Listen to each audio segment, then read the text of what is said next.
श्री गणेशाय नमः। अथ श्री गणपति अथर्वशीर्ष। हरिः ओम।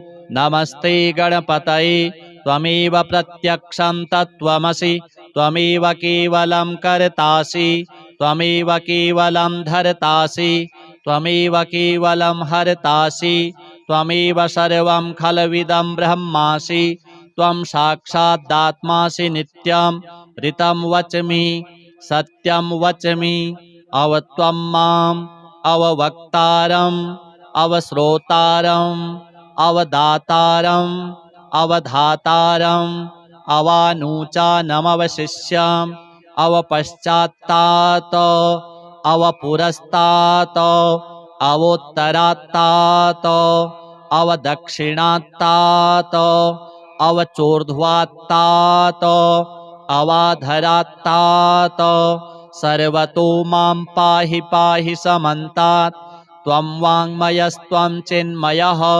त्वमानन्दमयस्त्वं ब्रह्ममयः त्वं सच्चिदानन्दाद्वितीयोऽसि त्वं प्रत्यक्षं ब्रह्मासि त्वं ज्ञानमयो विज्ञानमयोऽसि सर्वं जगदिदं त्वत्तो जायते सर्वं जगदिदं त्वत्तस्तिष्ठति सर्वं जगदिदं त्वयि लयमेष्यति सर्वं जगदिदं त्वयि प्रत्येति त्वं भूमिरापो नलो नीलो नभः त्वं चत्वारि वाक्पदानि त्वं गुणत्रयातीतः त्वं वस्थात्रयातीतः त्वं देहत्रयातीतः त्वं कालत्रयातीतः त्वं मूलाधारस्थितोऽसि नित्यं त्वं शक्तित्रयात्मकः त्वां योगिनो ध्यायन्ति नित्यं त्वं ब्रह्मा त्वं विष्णुस्त्वं रुद्रस्त्वम् इन्द्रस्त्वम् अग्निस्त्वं वायुस्त्वं सूर्यस्त्वं चन्द्रमास्त्वं ब्रह्म भूर्भुवः स्वरोम्।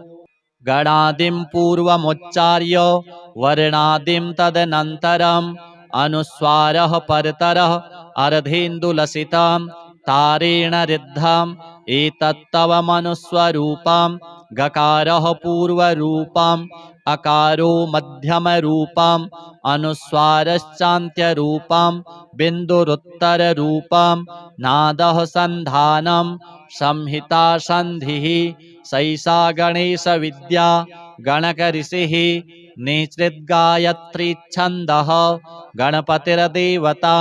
ॐ गं गणपतये नमः। एकदन्ताय विद्महे वक्रतुण्डाय धीमहि तन्नो दन्तिः प्रचोदयात्। एकदन्तं चतुर्हस्तं पाशमङ्कुशधारिणं रदं च वरदं हस्तैर्बिभ्राणं मूषकध्वजं रक्तं लम्बोदरं शूर्प कर्णकं रक्तवाससं रक्तगन्धानुलिप्ताङ्गं रक्तपुष्पैः सुपूजितं भक्तानुकम्पिनं देवं जगत्कारणमच्युतम् आविर्भूतं च सृष्ट्यादौ प्रकृतेः पुरुषात् परम् एवं ध्यायति यो नित्यं स योगी योगिनां वरः। नमो व्रातपतये नमो गणपतये नमः प्रमथपतये नमस्तेस्तु लम्बोदरायैकदन्ताय विघ्ननाशिने शिवसुताय श्रीवरदमूर्तये नमो नमः। एतदथर्वशीर्षं योधीते स ब्रह्म भूयाय कल्पते स सर्वतः सुखमेधते स सर्वविघ्नैर्न बाध्यते स पञ्चमहापापात् प्रमुच्यते सायमधीयानो दिवसकृतं पापं नाशयति प्रातरधीयानो रात्रिकृतं पापं नाशयति सायं प्रातः प्रयुञ्जानो अपापो भवति सर्वत्राधीयानोपविघ्नो भवति धर्मार्थकाममोक्षं च विन्दति।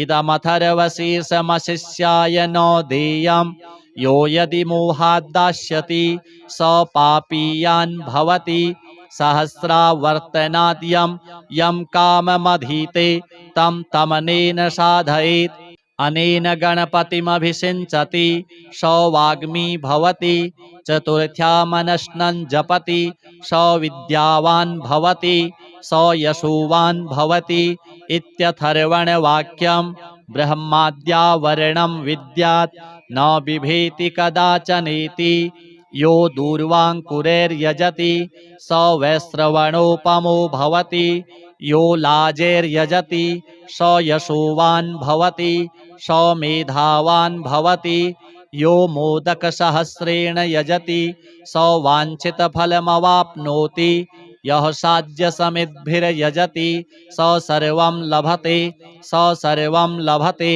अष्टौ ब्राह्मणान् सम्यग्राहयित्वा सूर्यवर्चस्वी भवति सूर्यग्रहे महानद्यां प्रतिमासन्निधौ वा जप्त्वा सिद्धमन्त्रो भवति महाविघ्नात् प्रमुच्यते महादोषात् प्रमुच्यते महापापात् प्रमुच्यते स सर्वविद् भवति स सर्वविद् भवति य एवं वेद इत्युपनिषत्। अथ श्री रुद्राभिषेक स्तोत्र। कृष्णार्जुना ऊचतुः नमो भवाय शर्वाय रुद्राय वरदाय च पशूनां पतये नित्यम् उग्राय च कपर्दिने महादेवाय भीमाय त्र्यम्बकाय च शान्तये ईशानाय मखघ्नाय नमोऽस्त्वन्धकघातिने कुमारगुरवे तुभ्यं नीलग्रीवाय वेधसे पिनाकिने हविष्याय सत्याय विभवे सदा विलोहिताय धूम्राय व्याधायान् पराजिते नित्यं नीलशिखण्डाय शूलिने दिव्यचक्षुषे होत्रे पोत्रे त्रिनेत्राय व्याधाय वसुरेतसे अचिन्त्यायाम्बिका भर्त्रे सर्वदेवस्तुताय च वृषध्वजाय मुण्डाय जटिने ब्रह्मचारिणे तप्यमानाय सलिले ब्रह्मण्यायाजिताय च विश्वात्मने विश्वसृजे विश्वमावृत्य तिष्ठते नमो नमस्ते सेव्याय भूतानां प्रभवे सदा ब्रह्मवक्त्राय सर्वाय शङ्कराय शिवाय च नमोऽस्तु वाचस्पतये प्रजानां पतये नमः अभिगम्याय काम्याय स्तुत्यायार्याय सर्वदा नमोऽस्तु देवदेवाय महाभूतधराय च नमो विश्वस्य पतये पत्तीनां पतये नमः नमो विश्वस्य पतये महतां पतये नमः नमः सहस्रशिरसि सहस्रभुजमृत्यवे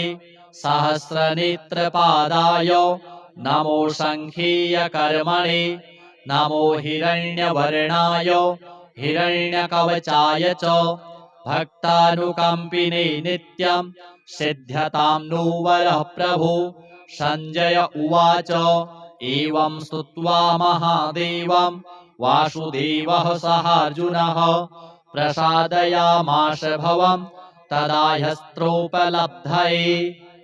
अथ श्री महाकाल स्तोत्र।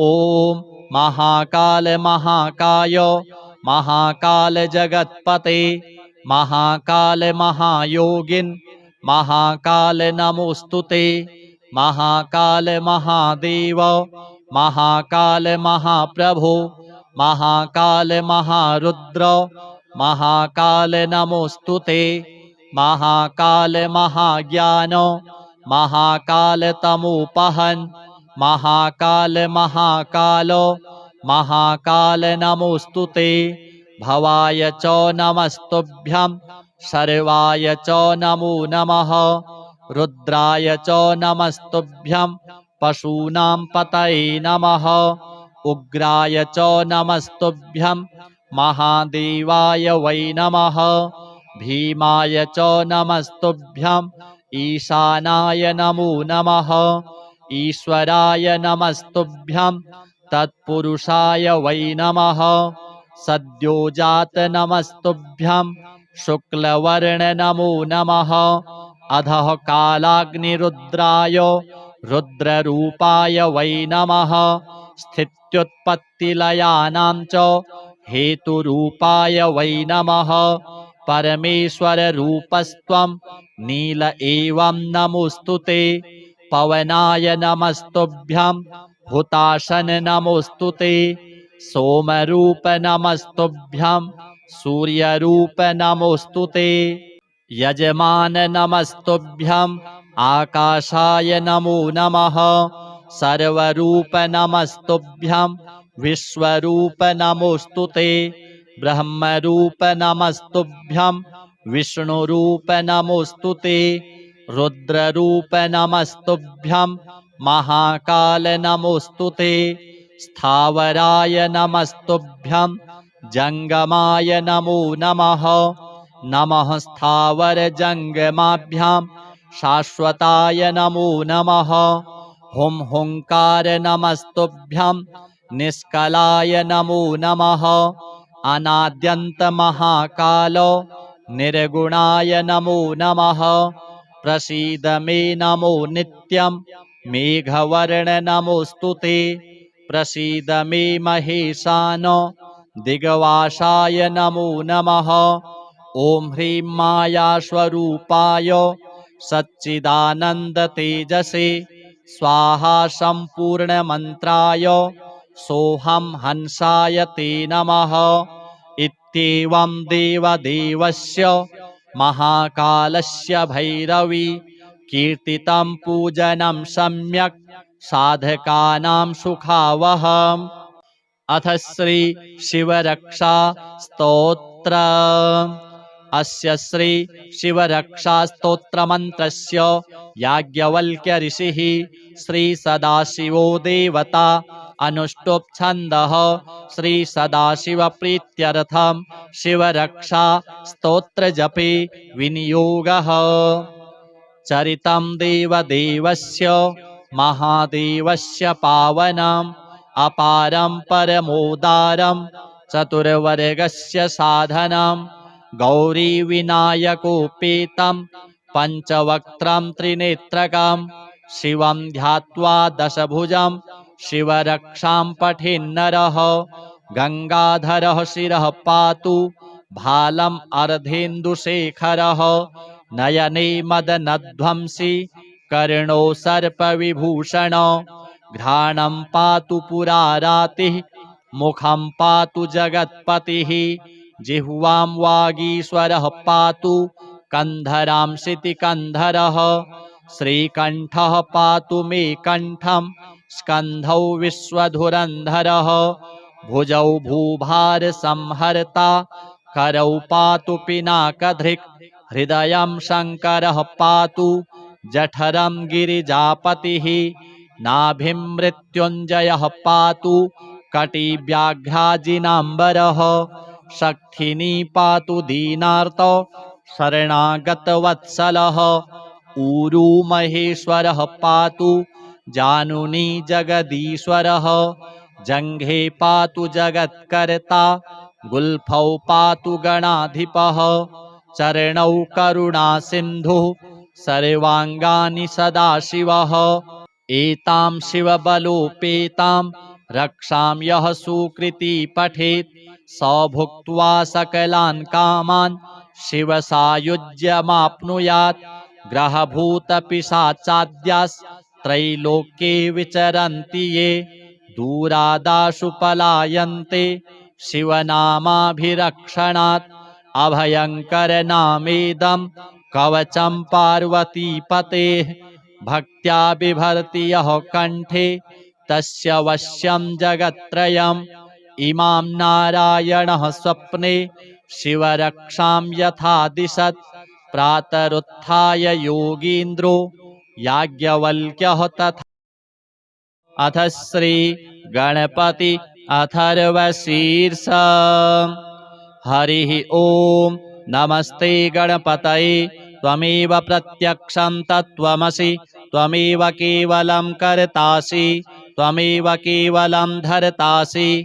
त्वमेव केवलं हर्तासि त्वमेव सर्वं खलविदं ब्रह्मासि त्वं साक्षादात्मासि नित्यं ऋतं वच्मि सत्यं वच्मि अवत्वं माम् अववक्तारम् अवश्रोतारम् अवदातारम् अवधातारम् अवानूचानमवशिष्यम् अवपश्चात्तात् अवपुरस्तात् अवोत्तरात्तात् अवदक्षिणात्तात् अवचोर्ध्वात्तात् अवाधरात्तात् सर्वतो मां पाहि पाहि समन्तात् त्वं वाङ्मयस्त्वं चिन्मयः त्वमानन्दमयस्त्वं ब्रह्ममयः त्वं सच्चिदानन्दाद्वितीयोऽसि त्वं प्रत्यक्षं ब्रह्मासि त्वं ज्ञानमयो विज्ञानमयोऽसि सर्वं जगदिदं त्वत्तो जायते सर्वं जगदिदं त्वत्तस्तिष्ठति सर्वं जगदिदं त्वयि लयमेष्यति सर्वं जगदिदं त्वयि प्रत्येति त्वं भूमिरापो नलो नीलो नभः त्वं चत्वारि वाक्पदानि त्वं गुणत्रयातीतः त्वं वस्थात्रयातीतः त्वं देहत्रयातीतः त्वं कालत्रयातीतः त्वं मूलाधारस्थितोऽसि नित्यं त्वं शक्तित्रयात्मकः त्वां योगिनो ध्यायन्ति नित्यं त्वं ब्रह्मा त्वं विष्णुस्त्वं रुद्रस्त्वम् इन्द्रस्त्वम् अग्निस्त्वं वायुस्त्वं सूर्यस्त्वं चन्द्रमास्त्वं ब्रह्म भूर्भुवः स्वरोम् गणादिं पूर्वमुच्चार्य वर्णादिं तदनन्तरम् अनुस्वारः परतरः अर्धेन्दुलसितं तारेण रिद्धम् एतत्तव मनुस्वरूपं गकारः पूर्वरूपम् अकारो मध्यमरूपम् अनुस्वारश्चान्त्यरूपं बिन्दुरुत्तररूपं नादः सन्धानं संहिता सन्धिः सैषा गणेशविद्या गणकऋषिः निश्चिद्गायत्रीच्छन्दः गणपतिर्देवता ॐ गं गणपतये नमः एकदन्ताय विद्महे वक्रतुण्डाय धीमहि तन्नो दन्तिः प्रचोदयात् एकदन्तं चतुर्हस्तं पाशमङ्कुशधारिणं रदं च वरदं हस्तैर्बिभ्राणं मूषकध्वजं रक्तं लम्बोदरं शूर्प कर्णकं रक्तवाससं रक्तगन्धानुलिप्ताङ्गं रक्तपुष्पैः सुपूजितं भक्तानुकम्पिनं देवं जगत्कारणमच्युतम् आविर्भूतं च सृष्ट्यादौ प्रकृतेः पुरुषात् परम् एवं ध्यायति यो नित्यं स योगी योगिनां वरः नमो व्रातपतये नमो गणपतये नमः प्रमथपतये नमस्तेस्तु लम्बोदरायैकदन्ताय विघ्ननाशिने शिवसुताय श्रीवरदमूर्तये नमो नमः एतदथर्वशीर्षंयोधीते स ब्रह्म भूयाय कल्पते स सर्वतः सुखमेधते स सर्वविघ्नैर्न बाध्यते स पञ्चमहापापात् प्रमुच्यते सायमधीयानो दिवसकृतं पापं नाशयति प्रातरधीयानो रात्रिकृतं पापं नाशयति सायं प्रातः प्रयुञ्जानो अपापो भवति सर्वत्राधीयानोपविघ्नो भवति धर्मार्थकाममोक्षं च विन्दति इदमथर्वशीर्षमशिष्याय न देयं यो यदि मोहात् दास्यति स पापीयान् भवति सहस्रावर्तनाद् यं काममधीते तं तमनेन साधयेत् अनेन गणपतिमभिषिञ्चति स वाग्मी भवति चतुर्थ्यामनश्नं जपति स विद्यावान् भवति स यशोवान् भवति इत्यथर्वणवाक्यं ब्रह्माद्यावरणं विद्यात् न बिभेति कदाचनेति यो दूर्वाङ्कुरैर्यजति स वैश्रवणोपमो भवति यो लाजैर्यजति स यशोवान् भवति स मेधावान् भवति यो मोदकसहस्रेण यजति स वाञ्छितफलमवाप्नोति यः साध्यसमिद्भिर्यजति स सर्वं लभते स सर्वं लभते अष्टौ ब्राह्मणान् सम्यग्राहयित्वा सूर्यवर्चस्वी भवति सूर्यग्रहे महानद्यां प्रतिमासन्निधौ वा जप्त्वा सिद्धमन्त्रो भवति महाविघ्नात् प्रमुच्यते महादोषात् प्रमुच्यते महापापात् प्रमुच्यते स सर्वविद् भवति स सर्वविद् भवति य एवं वेद इत्युपनिषत्। अथ श्री रुद्राभिषेक स्तोत्र। कृष्णार्जुना ऊचतुः नमो भवाय सर्वाय रुद्राय वरदाय च पशूनां पतये नित्यम् उग्राय च कपर्दिने महादेवाय भीमाय त्र्यम्बकाय च शान्तये ईशानाय मखघ्नाय नमोऽस्त्वन्धकघातिने कुमारगुरवे तुभ्यं नीलग्रीवाय वेधसे पिनाकिने हविष्याय सत्याय विभवे सदा विलोहिताय धूम्राय व्याधायान् पराजिते नित्यं नीलशिखण्डाय शूलिने दिव्यचक्षुषे होत्रे पोत्रे त्रिनेत्राय व्याधाय वसुरेतसे अचिन्त्यायाम्बिका भर्त्रे सर्वदेवस्तुताय च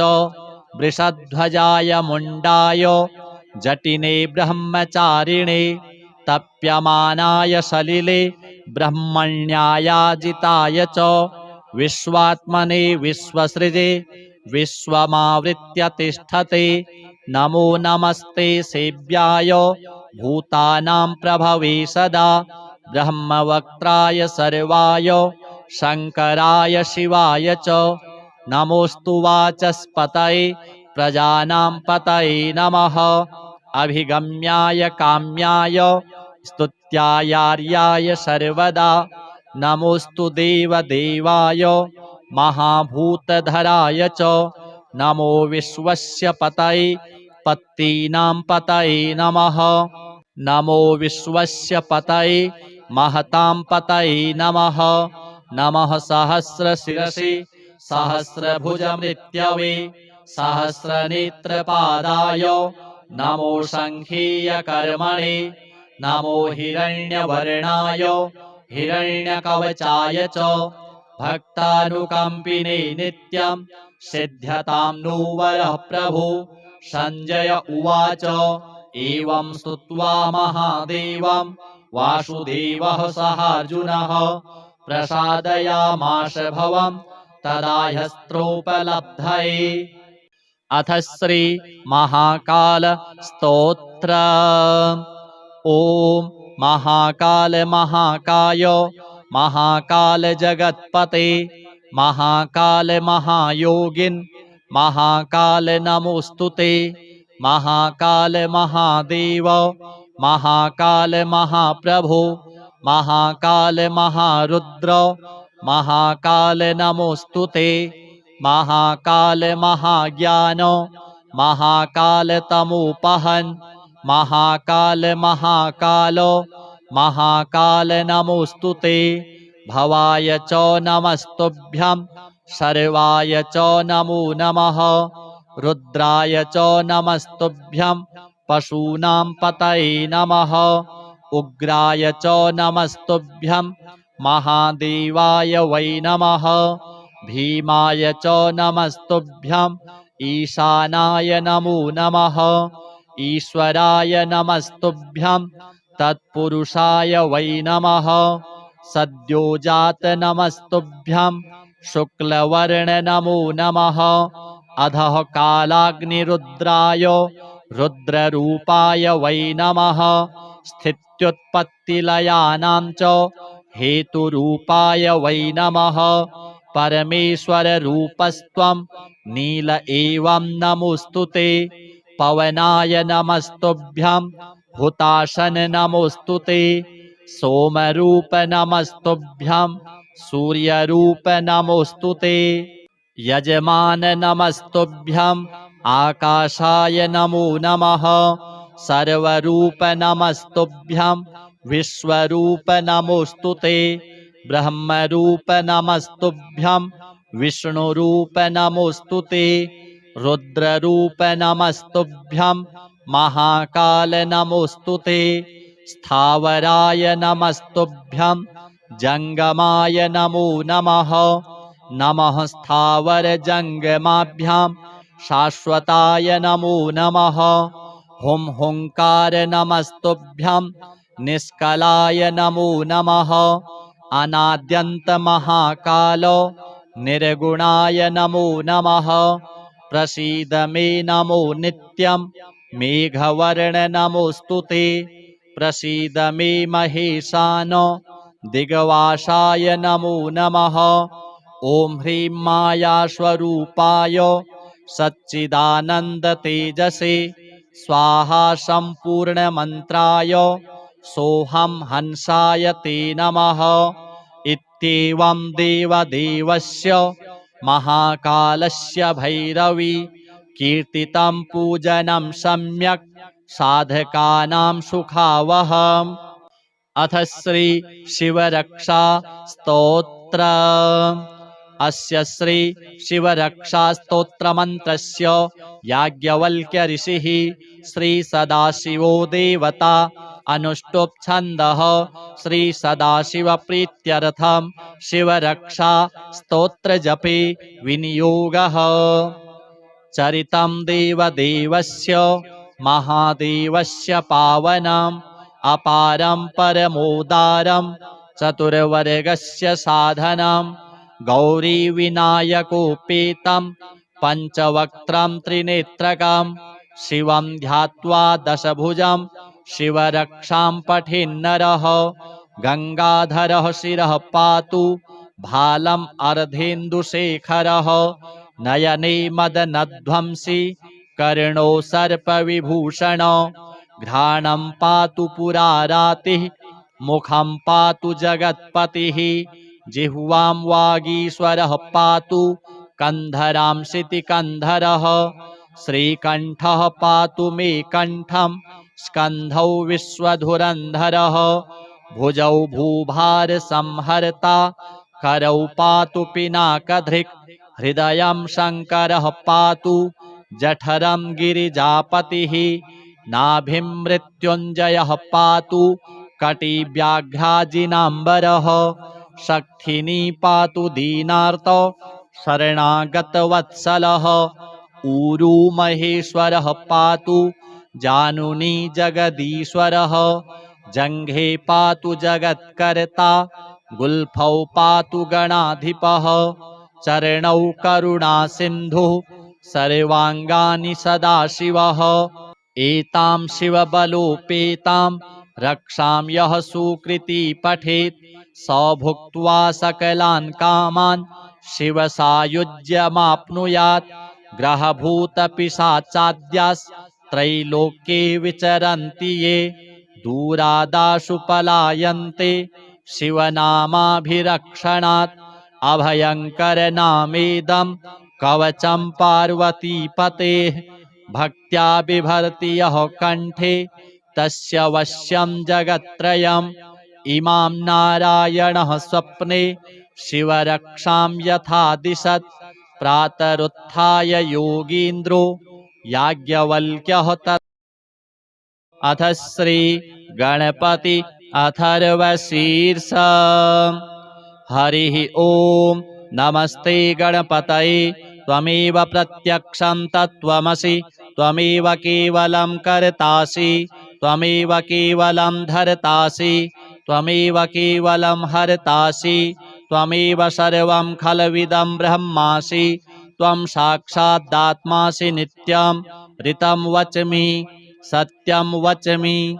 अवत्वं माम् अववक्तारम् अवश्रोतारम् अवदातारम् अवधातारम् अवानूचानमवशिष्यम् अवपश्चात्तात् अवपुरस्तात् अवोत्तरात्तात् अवदक्षिणात्तात् अवचोर्ध्वात्तात् अवाधरात्तात् सर्वतो मां पाहि पाहि समन्तात् त्वं वाङ्मयस्त्वं चिन्मयः त्वमानन्दमयस्त्वं ब्रह्ममयः त्वं सच्चिदानन्दाद्वितीयोऽसि त्वं प्रत्यक्षं ब्रह्मासि त्वं ज्ञानमयो विज्ञानमयोऽसि सर्वं जगदिदं त्वत्तो जायते सर्वं जगदिदं त्वत्तस्तिष्ठति सर्वं जगदिदं त्वयि लयमिष्यति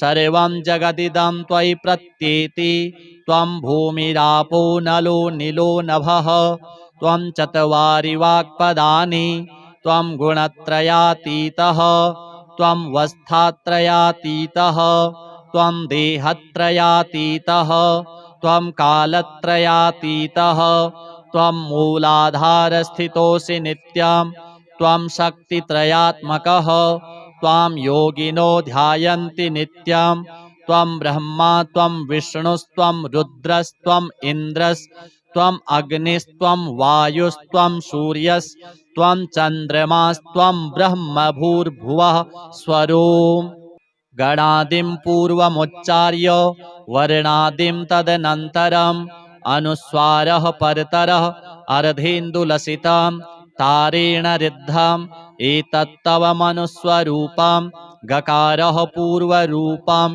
अकारो मध्यमरूपम् अनुस्वारश्चान्त्यरूपं बिन्दुरुत्तररूपं नादः सन्धानं संहिता सन्धिः सैषा गणेशविद्या गणकऋषिः निश्चिद्गायत्रीच्छन्दः गणपतिर्देवता ॐ गं गणपतये नमः एकदन्ताय विद्महे वक्रतुण्डाय धीमहि तन्नो दन्तिः प्रचोदयात् एकदन्तं चतुर्हस्तं पाशमङ्कुशधारिणं रदं च वरदं हस्तैर्बिभ्राणं मूषकध्वजं रक्तं लम्बोदरं शूर्प कर्णकं रक्तवाससं रक्तगन्धानुलिप्ताङ्गं रक्तपुष्पैः सुपूजितं भक्तानुकम्पिनं देवं जगत्कारणमच्युतम्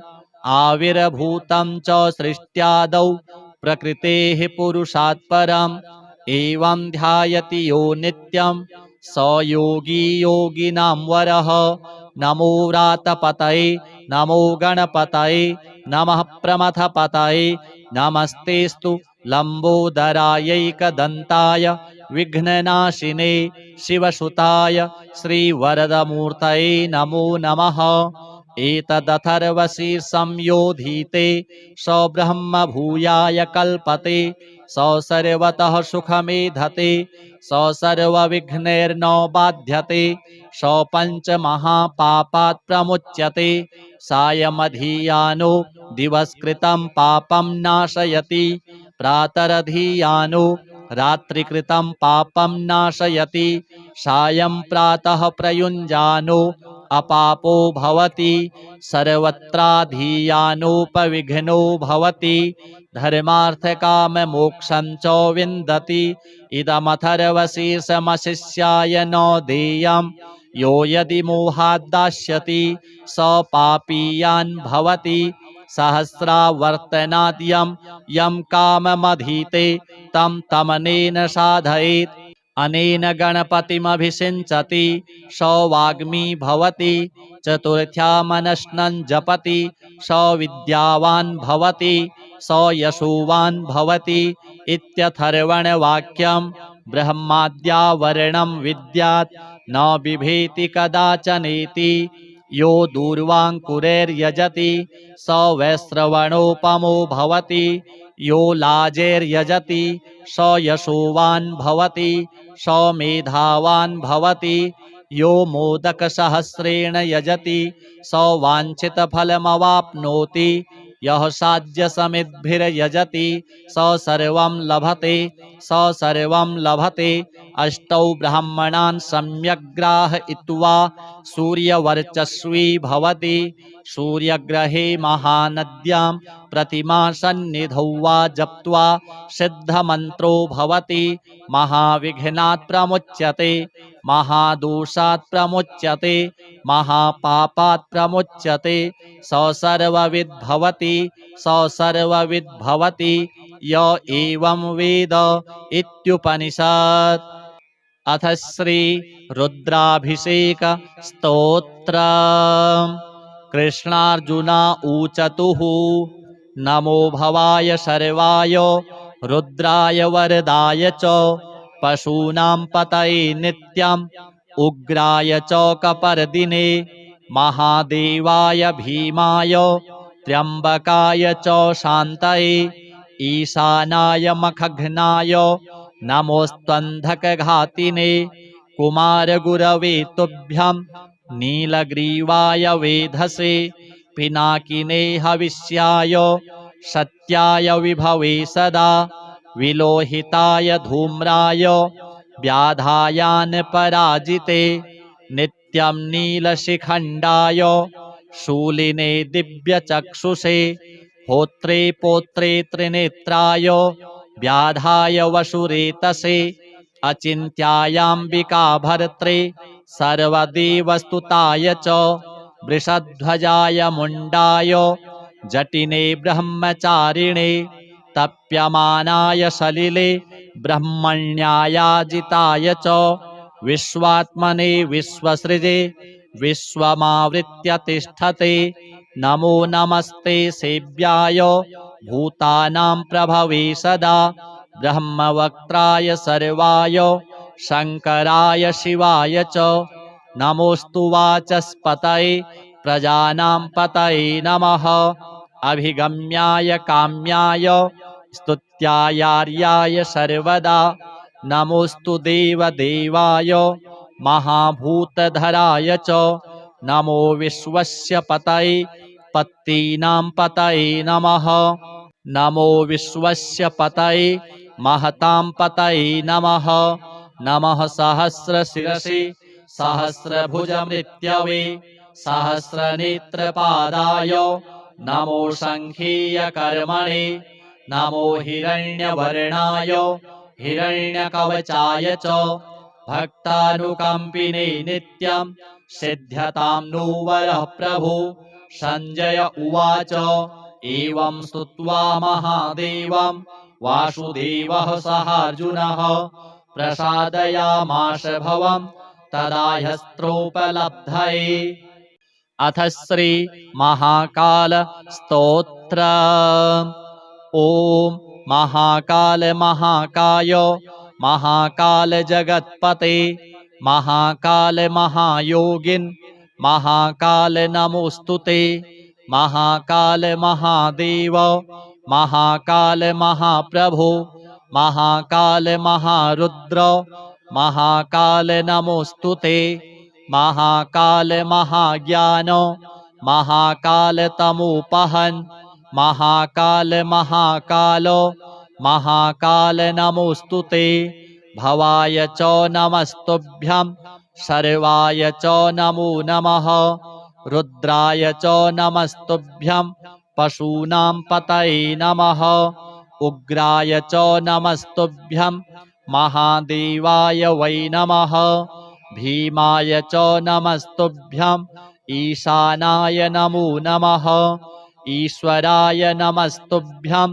तत्पुरुषाय वै नमः सद्योजात नमस्तुभ्यं शुक्लवर्ण नमो नमः अधः कालाग्निरुद्राय रुद्ररूपाय वै नमः स्थित्युत्पत्तिलयानां च हेतुरूपाय वै नमः परमेश्वररूपस्त्वं नील एवं नमोस्तुते पवनाय नमस्तुभ्यं हुताशन नमोस्तुते सोमरूप नमस्तुभ्यं सूर्यरूप नमोस्तुते यजमान नमस्तुभ्यं आकाशाय नमो नमः सर्वरूप नमस्तुभ्यं विश्वरूप नमोऽस्तु ते ब्रह्मरूप नमस्तुभ्यं विष्णुरूप नमोऽस्तु ते रुद्ररूप नमस्तुभ्यं महाकाल नमोऽस्तु ते स्थावराय नमस्तुभ्यं जंगमाय नमो नमः नमः स्थावर जंगमाभ्यां शाश्वताय नमो नमः हुं हुंकार नमस्तुभ्यं निष्कलाय नमो नमः अनाद्यन्त महाकाल निर्गुणाय नमो नमः प्रसीद मे नमो नित्यं मेघवर्ण नमोऽस्तु ते प्रसीद मे महेशान दिग्वासाय नमो नमः ॐ ह्रीं मायास्वरूपाय सच्चिदानन्दतेजसे स्वाहा सम्पूर्णमन्त्राय सोऽहं हंसाय ते नमः इत्येवं देवदेवस्य महाकालस्य भैरवी कीर्तितं पूजनं सम्यक् साधकानां सुखावहम् अथ श्री शिवरक्षा स्तोत्र अस्य श्री शिवरक्षा स्तोत्रमन्त्रस्य याज्ञवल्क्य ऋषिः श्री सदाशिवो देवता अनुष्टुप् छन्दः श्री सदाशिव प्रीत्यर्थं शिवरक्षा स्तोत्रजपे विनियोगः चरितं देवदेवस्य महादेवस्य पावनम् अपारं परमोदारं चतुर्वर्गस्य साधनं गौरीविनायकोपेतं पञ्चवक्त्रं त्रिनेत्रकं शिवं ध्यात्वा दशभुजं शिवरक्षां पठेन्नरः गङ्गाधरः शिरः पातु भालम् अर्धेन्दुशेखरः नयने मदनध्वंसी कर्णो सर्पविभूषण घ्राणं पातु पुरारातिः मुखं पातु जगत्पतिः जिह्वां वागीश्वरः पातु कन्धरां शितिकन्धरः श्रीकण्ठः पातु मे कण्ठं स्कन्धौ विश्वधुरन्धरः भुजौ भूभारसंहर्ता करौ पातु पिनाकधृक् हृदयं शङ्करः पातु जठरं गिरिजापतिः नाभिं मृत्युञ्जयः पातु कटिव्याघ्राजिनाम्बरः शक्थिनी पातु दीनार्त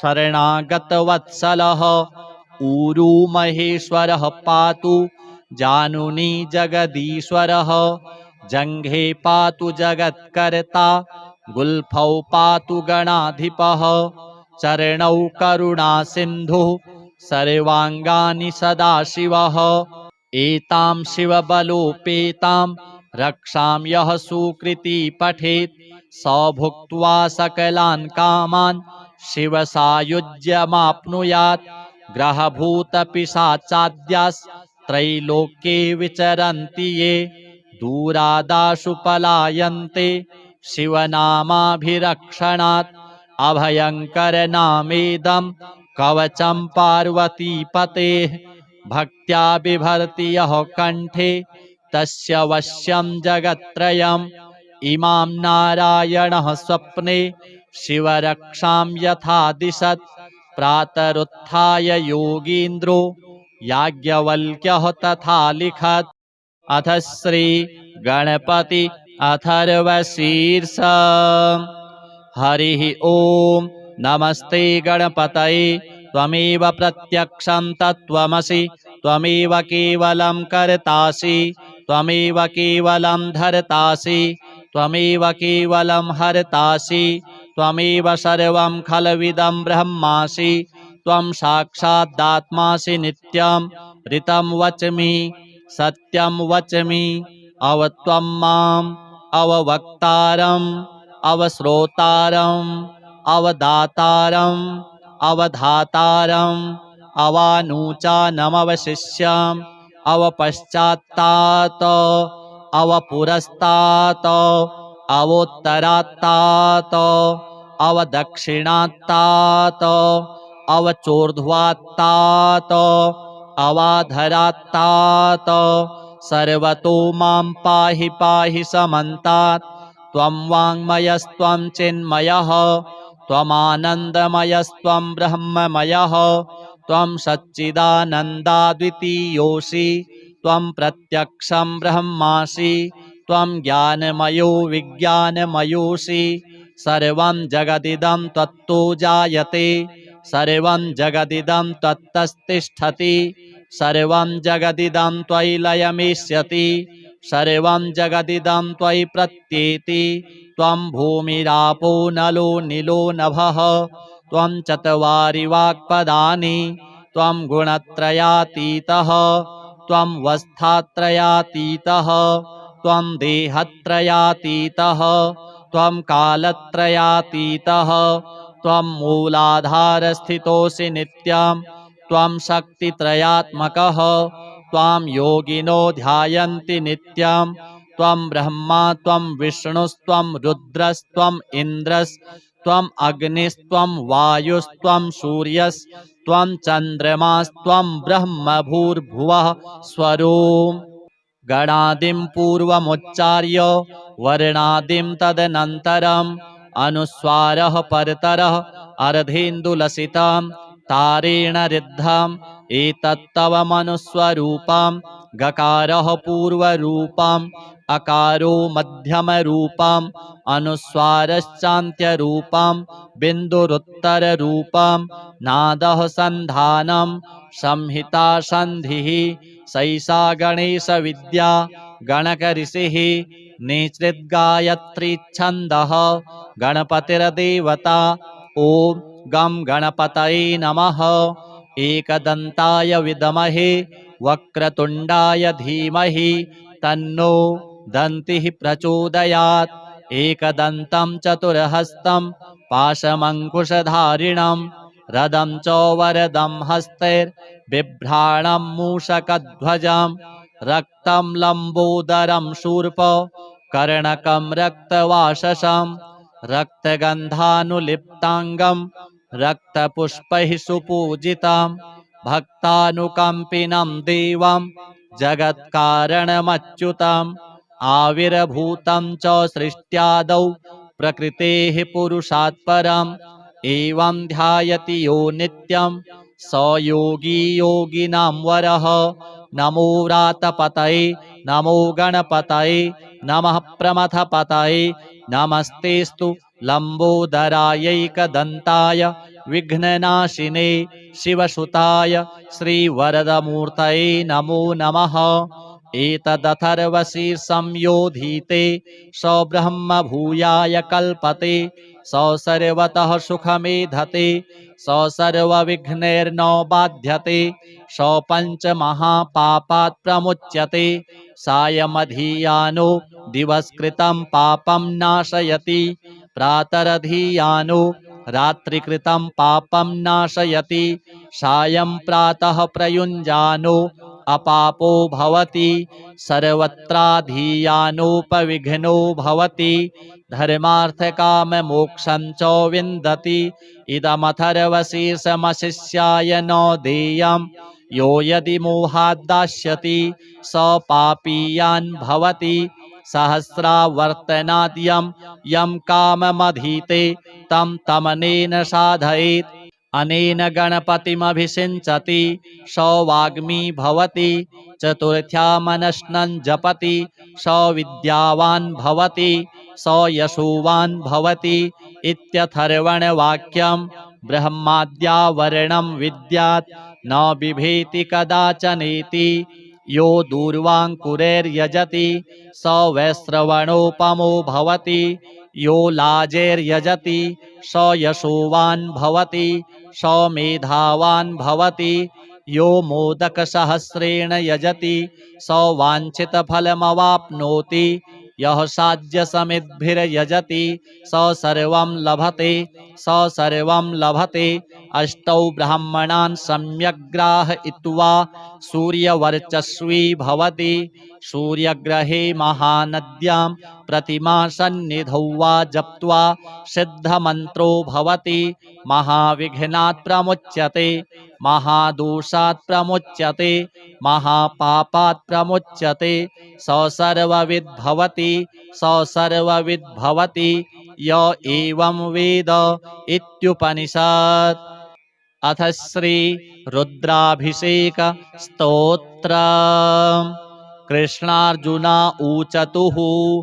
नमो भवाय शर्वाय रुद्राय वरदाय च पशूनां पतये नित्यम् उग्राय च कपर्दिने महादेवाय भीमाय त्र्यम्बकाय च शान्तये ईशानाय मखघ्नाय नमोऽस्त्वन्धकघातिने कुमारगुरवे तुभ्यं नीलग्रीवाय वेधसे पिनाकिने हविष्याय सत्याय विभवे सदा विलोहिताय धूम्राय व्याधायान् पराजिते नित्यं नीलशिखण्डाय शूलिने दिव्यचक्षुषे होत्रे पोत्रे त्रिनेत्राय व्याधाय वसुरेतसे अचिन्त्यायाम्बिका भर्त्रे सर्वदेवस्तुताय च वृषध्वजाय मुण्डाय जटिने ब्रह्मचारिणे तप्यमानाय सलिले ब्रह्मण्यायाजिताय च विश्वात्मने विश्वसृजे विश्वमावृत्य तिष्ठते नमो नमस्ते सेव्याय भूतानां प्रभवे सदा ब्रह्मवक्त्राय सर्वाय शङ्कराय शिवाय च नमोऽस्तु वाचस्पतये प्रजानां पतये नमः अभिगम्याय काम्याय स्तुत्यायार्याय सर्वदा नमोऽस्तु देवदेवाय महाभूतधराय च नमो विश्वस्य पतये पत्तीनां पतये नमः नमो विश्वस्य पतये महतां पतये नमः नमः सहस्रशिरसि सहस्रभुजमृत्यवे सहस्रनेत्रपादाय नमो शङ्खीयकर्मणे नमो हिरण्यवर्णाय हिरण्यकवचाय च भक्तानुकम्पिने नित्यं सिद्ध्यतां नो वरः प्रभो। सञ्जय उवाच एवं स्तुत्वा महादेवं वासुदेवः सहार्जुनः प्रसादयामास भवं तदा ह्यस्त्रोपलब्धये। अथ श्री महाकाल स्तोत्र। ॐ महाकाल महाकाय महाकाल जगत्पते महाकाल महायोगिन् महाकाल नमोस्तुते महाकाल महादेव महाकाल महाप्रभो महाकाल महारुद्र महाकाल नमोस्तुते महाकाल महाज्ञान महाकाल तमोपहन् महाकाल महाकाल महाकाल नमोस्तुते भवाय च नमस्तुभ्यं सर्वाय च नमो नमः रुद्राय च नमस्तुभ्यं पशूनां पतये नमः उग्राय च नमस्तुभ्यं महादेवाय वै नमः भीमाय च नमस्तुभ्यं ईशानाय नमो नमः ईश्वराय नमस्तुभ्यं तत्पुरुषाय वै नमः सद्योजात नमस्तुभ्यं शुक्लवर्ण नमो नमः अधः कालाग्निरुद्राय रुद्ररूपाय वै नमः स्थित्युत्पत्तिलयानां च हेतुरूपाय वै नमः परमेश्वररूपस्त्वं नील एवं नमोस्तुते पवनाय नमस्तुभ्यं हुताशन नमोस्तुते सोमरूप नमस्तुभ्यं सूर्यरूप नमोस्तुते यजमान नमस्तुभ्यं आकाशाय नमो नमः सर्वरूप नमस्तुभ्यं विश्वरूप नमोस्तुते ब्रह्मरूप नमस्तुभ्यं विष्णुरूप नमोऽस्तु ते रुद्ररूप नमस्तुभ्यं महाकाल नमोऽस्तु ते स्थावराय नमस्तुभ्यं जंगमाय नमो नमः नमः स्थावर जंगमाभ्यां शाश्वताय नमो नमः हुं हुंकार नमस्तुभ्यं निष्कलाय नमो नमः अनाद्यन्त महाकालो निर्गुणाय नमो नमः प्रसीद मे नमो नित्यं मेघवर्ण नमोऽस्तु ते प्रसीद मे महेशानो दिग्वासाय नमो नमः ॐ ह्रीं मायास्वरूपाय सच्चिदानन्दतेजसे स्वाहा सम्पूर्णमन्त्राय सोऽहं हंसाय ते नमः इत्येवं देवदेवस्य महाकालस्य भैरवी कीर्तितं पूजनं सम्यक् साधकानां सुखावहम् अथ श्री शिवरक्षा स्तोत्र अस्य श्री शिवरक्षा स्तोत्रमन्त्रस्य याज्ञवल्क्य ऋषिः श्री सदाशिवो देवता अनुष्टुप् छन्दः श्री सदाशिव प्रीत्यर्थं शिवरक्षा स्तोत्रजपे विनियोगः चरितं देवदेवस्य महादेवस्य पावनम् अपारं परमोदारं चतुर्वर्गस्य साधनं गौरीविनायकोपेतं पञ्चवक्त्रं त्रिनेत्रकं शिवं ध्यात्वा दशभुजं शिवरक्षां पठेन्नरः गङ्गाधरः शिरः पातु भालम् अर्धेन्दुशेखरः नयने मदनध्वंसी कर्णो सर्पविभूषण घ्राणं पातु पुरारातिः मुखं पातु जगत्पतिः जिह्वां वागीश्वरः पातु कन्धरां शितिकन्धरः श्रीकण्ठः पातु मे कण्ठं स्कन्धौ विश्वधुरन्धरः भुजौ भूभारसंहर्ता करौ पातु पिनाकधृक् हृदयं शङ्करः पातु जठरं गिरिजापतिः नाभिं मृत्युञ्जयः पातु कटिव्याघ्राजिनाम्बरः शक्थिनी पातु दीनार्तो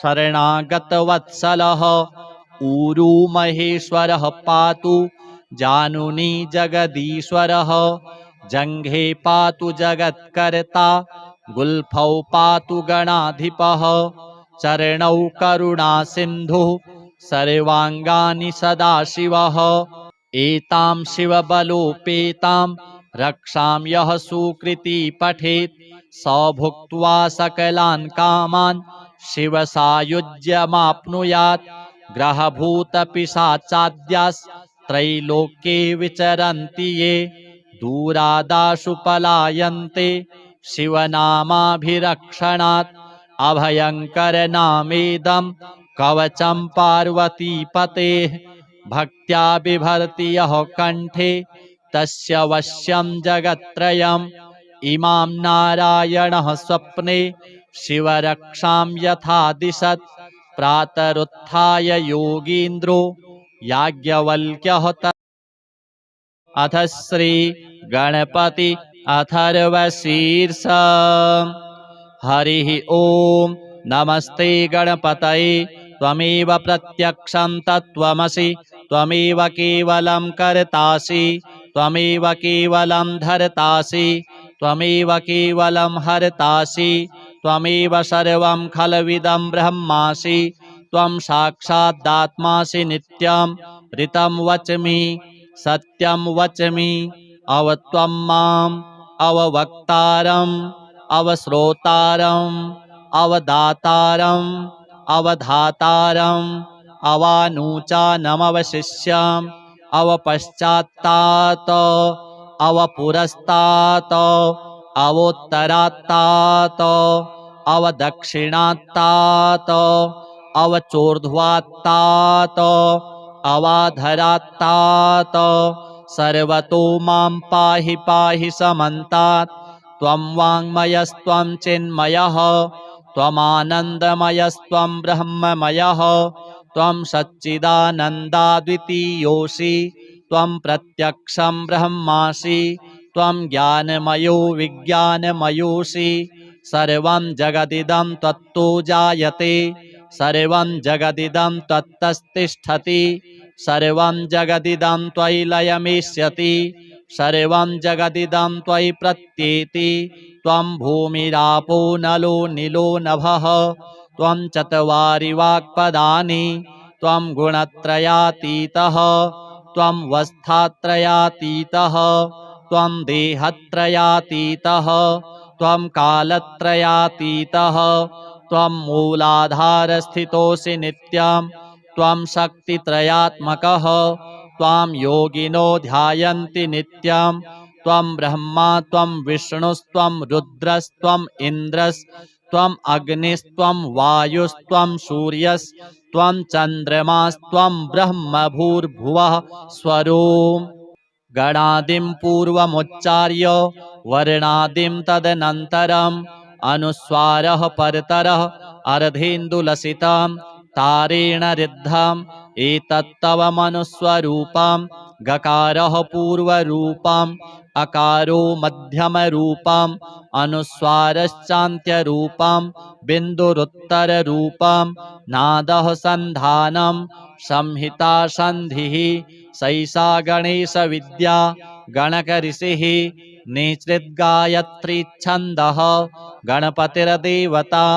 ॐ गं गणपतये नमः एकदन्ताय विद्महे वक्रतुण्डाय धीमहि तन्नो दन्तिः प्रचोदयात् एकदन्तं चतुर्हस्तं पाशमङ्कुशधारिणं रदं च वरदं हस्तैर्बिभ्राणं मूषकध्वजं रक्तं लम्बोदरं शूर्प कर्णकं रक्तवाससं रक्तगन्धानुलिप्ताङ्गं रक्तपुष्पैः सुपूजितं भक्तानुकम्पिनं देवं जगत्कारणमच्युतम् आविर्भूतं च सृष्ट्यादौ प्रकृतेः पुरुषात् परम् एवं ध्यायति यो नित्यं स योगी योगिनां वरः नमो व्रातपतये नमो गणपतये नमः प्रमथपतये नमस्तेस्तु लम्बोदरायैकदन्ताय विघ्ननाशिने शिवसुताय श्रीवरदमूर्तये नमो नमः एतदथर्वशीर्षं योधीते स ब्रह्म भूयाय कल्पते स सर्वतः सुखमेधते स सर्वविघ्नैर्न बाध्यते स पञ्चमहापापात् प्रमुच्यते सायमधीयानो दिवसकृतं पापं नाशयति प्रातरधीयानो रात्रिकृतं पापं नाशयति सायं प्रातः प्रयुञ्जानो अपापो भवति सर्वत्राधीयानोपविघ्नो भवति धर्मार्थकाममोक्षं च विन्दति इदमथर्वशीर्षमशिष्याय न देयं यो यदि मोहाद्दास्यति स पापीयान् भवति सहस्रावर्तनाद् यं काममधीते तं तमनेन साधयेत् अनेन गणपतिमभिषिञ्चति स वाग्मी भवति चतुर्थ्यामनश्नं जपति स विद्यावान् भवति स यशोवान् भवति इत्यथर्वणवाक्यं ब्रह्माद्यावरणं विद्यात् न बिभेति कदाचनेति यो दूर्वाङ्कुरैर्यजति स वैश्रवणोपमो भवति यो लाजैर्यजति स यशोवान् भवति स मेधावान् भवति यो मोदकसहस्रेण यजति स वाञ्छितफलमवाप्नोति यः साध्यसमिद्भिर्यजति स सर्वं लभते अष्टौ ब्राह्मणान् सम्यग् ग्राहयित्वा सूर्यवर्चस्वी भवति। सूर्यग्रहे महानद्यां प्रतिमासन्निधौ वा जप्त्वा सिद्धमन्त्रो भवति। महाविघ्नात् प्रमुच्यते, महादोषात् प्रमुच्यते, महापापात् प्रमुच्यते। स सर्वविद् भवति, स सर्वविद् भवति य एवं वेद इत्युपनिषत्। अथ श्री रुद्राभिषेक स्तोत्र। कृष्णार्जुना ऊचतुः। नमो भवाय सर्वाय रुद्राय वरदाय च पशूनां पतये नित्यम् उग्राय च कपर्दिने महादेवाय भीमाय त्र्यम्बकाय च शान्तये ईशानाय मखघ्नाय नमोऽस्त्वन्धकघातिने कुमारगुरवे तुभ्यं नीलग्रीवाय वेधसे पिनाकिने हविष्याय सत्याय विभवे सदा विलोहिताय धूम्राय व्याधायान् पराजिते नित्यं नीलशिखण्डाय शूलिने दिव्यचक्षुषे होत्रे पोत्रे त्रिनेत्राय व्याधाय वसुरेतसे अचिन्त्यायाम्बिका भर्त्रे सर्वदेवस्तुताय च वृषध्वजाय मुण्डाय जटिने ब्रह्मचारिणे तप्यमानाय सलिले ब्रह्मण्यायाजिताय च विश्वात्मने विश्वसृजे विश्वमावृत्य तिष्ठते नमो नमस्ते सेव्याय भूतानां प्रभवे सदा ब्रह्मवक्त्राय सर्वाय शङ्कराय शिवाय च नमोऽस्तु वाचस्पतये प्रजानां पतये नमः अभिगम्याय काम्याय स्तुत्यायार्याय सर्वदा नमोऽस्तु देवदेवाय महाभूतधराय च नमो विश्वस्य पतये पत्तीनां पतये नमः नमो विश्वस्य पतये महतां पतये नमः नमः सहस्रशिरसि सहस्रभुजमृत्यवे सहस्रनेत्रपादाय नमो शङ्खीयकर्मणे नमो हिरण्यवर्णाय हिरण्यकवचाय च भक्तानुकम्पिने नित्यं सिद्ध्यतां नो वरः प्रभो सञ्जय उवाच एवं स्तुत्वा महादेवं वासुदेवः सहार्जुनः प्रसादयामास भवं तदा ह्यस्त्रोपलब्धये। अथ श्री महाकाल स्तोत्र।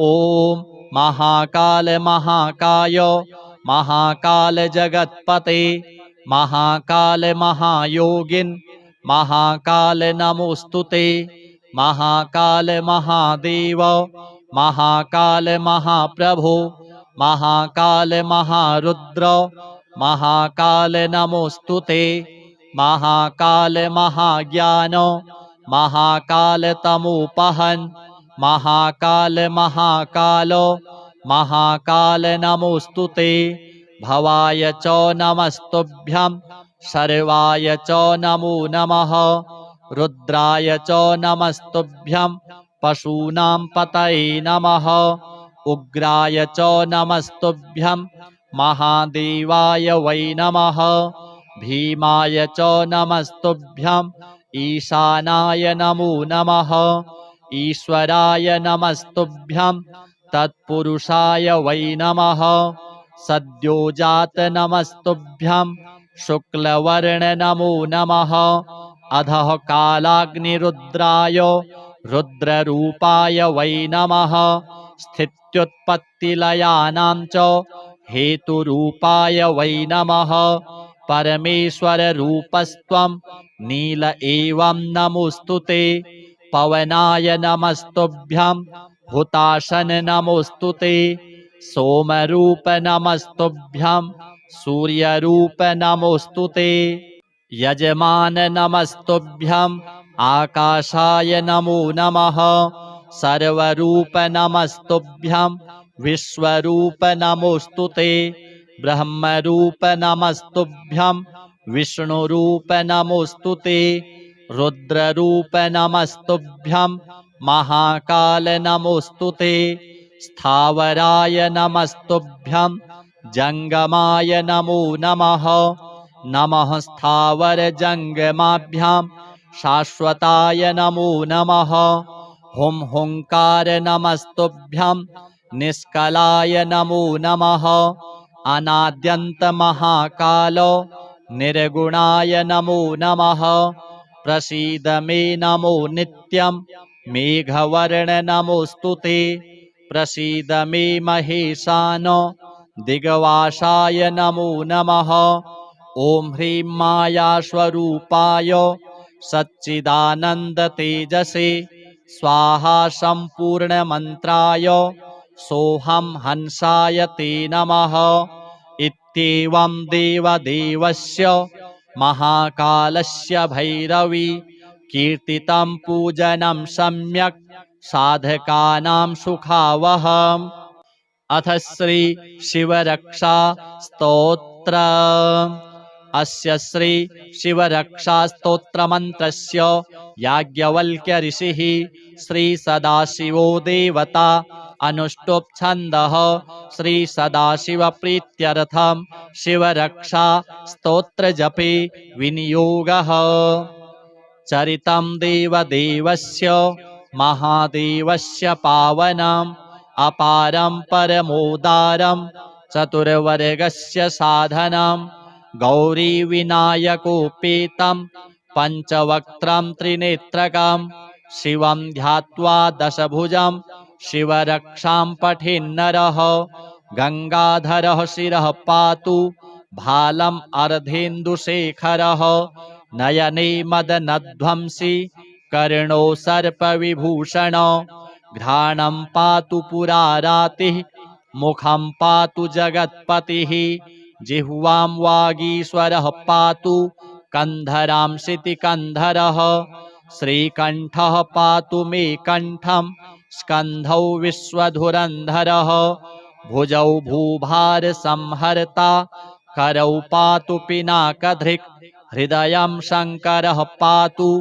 जठरं गिरिजापतिः नाभिं मृत्युंजयः पातु कटिव्याघ्राजिनाम्बरः शक्थिनी पातु दीनार्तो शरणागतवत्सलः ऊरू महेश्वरः पातु जानुनी जगदीश्वरः जंघे पातु जगत्कर्ता गुल्फौ पातु गणाधिपः चरणौ करुणा सिन्धुः सर्वांगानि सदाशिवः एतां शिवबलोपेतां रक्षां यः सुकृती पठेत् स भुक्त्वा सकलान् कामान् शिवसायुज्यमाप्नुयात् ग्रहभूतपिशाचाद्यास्त्रैलोक्ये विचरन्ति ये दूरादाशु पलायन्ते शिवनामाभिरक्षणात् अभयंकर नामेदं कवचं पार्वतीपतेः